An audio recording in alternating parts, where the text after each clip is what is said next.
ద్వితీయోపదేశ కాండము 2వ అధ్యాయము 7వ వచనంలో ఈ విధంగా రాయబడుతున్నది.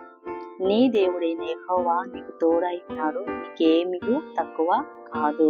హల్లెలూయా. నాటి కాలంలో ఇజ్రాయేలు ప్రజలతో మాట్లాడుచున్నాడు దేవుడు.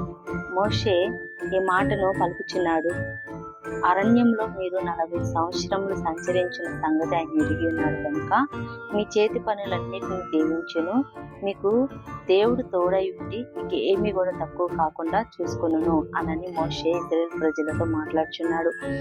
మరి అదే విధంగా ఈనాడు కూడా మరి మనం కలిగి ఉన్న ప్రతి పరిస్థితుల్లోనూ మనము కూడా అరణ్య మార్గముల్లో అరణ్య వంటి జీవితంలో మనము జీవించుచున్నప్పుడు మన జీవితమును ఆయన చేతికి అప్పగించినప్పుడు ఆయన మనకు తోడై ఉండి మనకు కూడా ఏమీ కూడా తక్కువ కాకుండా ఆయనే మనకు నడిపించిన మాట మన జీవితంలో ఫలించిన